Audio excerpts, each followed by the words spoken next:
Thank you very much. Your Excellency, the Deputy President, Your Excellency, the Governor for Kwale, Chair National Land Commission, Chair KIP, Kenya Institute of Planners. Allow us to call you Chair when the Deputy President is around. The representative from FAO, all invited guests, good morning. Good morning once again. As you've heard, my name is Nixon Korir, PS for Lands and Physical Planning. And first, let me take this opportunity to congratulate Kenya Institute of Planners for this convention, and also thank His Excellency, the Deputy President, for finding time to come and grace this occasion. Your Excellency, these are my people, because planners, I have planners also at the ministry who work for government, and also the chair of the board is my national director, Madam Manyora. Your Excellency, it gives me pleasure to make a few remarks in the opening session of this important conference, whose theme is integrating the blue, green, and brown agenda, mainstreaming planning in all sectors to attain a national socio-economic transformation.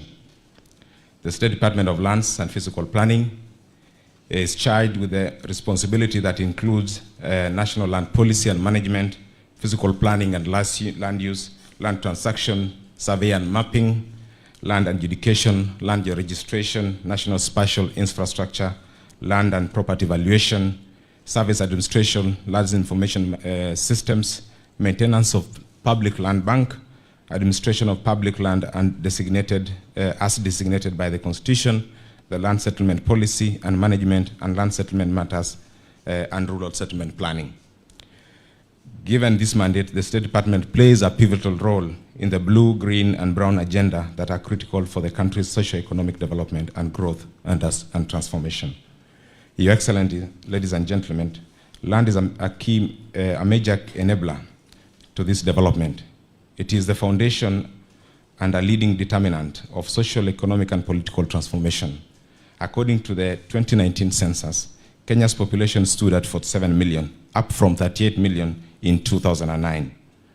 It is expected that the growing population will increase demand on land and land-based resource, requiring the prudent use of the same. This cannot be attained unless we plan our country in anticipation of this growth. I am pleased to note that we have made major strides in mainstreaming planning in all sectors of the economy by putting in place robust policy and legal frameworks. This includes the Constitution Article 66(1), which provides for the states to regulate land use and property in the interest of defense, public safety, public order, public morality, public health, or land use planning. The Kenya Vision 2030, the National Land Use Policy, and the National Spatial Plan, and the current Physical and Land Use Planning Act of 2019. These have provided a basis for planning in all sectors of our economy. Your Excellency, ladies and gentlemen, beyond this framework, the State Department is implementing activities that are geared towards mainstreaming planning by advising and facilitating MDAs and other agencies in planning matters, such as in preparation of plans for the national strategic projects, undertaking and inter-county physical and land use planning, and in capacity building county governments through provision of planning guidelines and standards. Further, as part of implementing the bottom-up economic transformation agenda, we have introduced digital land transaction, including in planning for the land use. As you may be aware, now the planning, land use planning approvals from the Cabinet Secretary is done online through Ardhi. We have an online Ardhi and Ardhi system, which have brought about efficiency in service delivery. This initiative are contributing immensely to the national socio-economic transformation.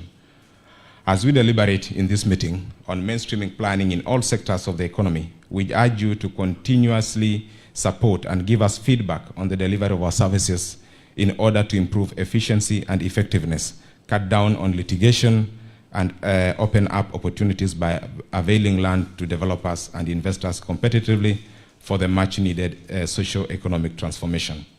As I conclude, we are now undertaking our review of the National Land Policy 2009. which are supposed to have been reviewed in 2019, but because of the challenges, which is the issue of COVID and other pressures, I'm happy to report that we have initiated the process of the reviewing of the national land policy. We will be undertaking a public participation and stakeholder engagement. We've already initiated that, and I want to thank the Chair, National Land Commission, Honorable Otachi. The Constitution gives the National Land Commission the mandate to make recommendation for the review of the national policy, and I'm happy to report that last Friday, they forwarded their recommendation, and the teams are now sitting and reviewing our national policy, which will speak to many issues that are touching on land planning. And one of them is what we've talked about, the issue of climate change, the issue of fragmentation of land, the issue of, there are so many issues that is touching on the clarity on what county can do and how we can support the counties. And I think I'm happy that if we deal with that, then we will be speaking more to the planning that we are talking about. So thank you very much. May I take this opportunity now to invite the governor, the host governor for Kwale, Honorable His Excellency Fatma Achani. Karibu, Your Excellency. And thereafter you'll invite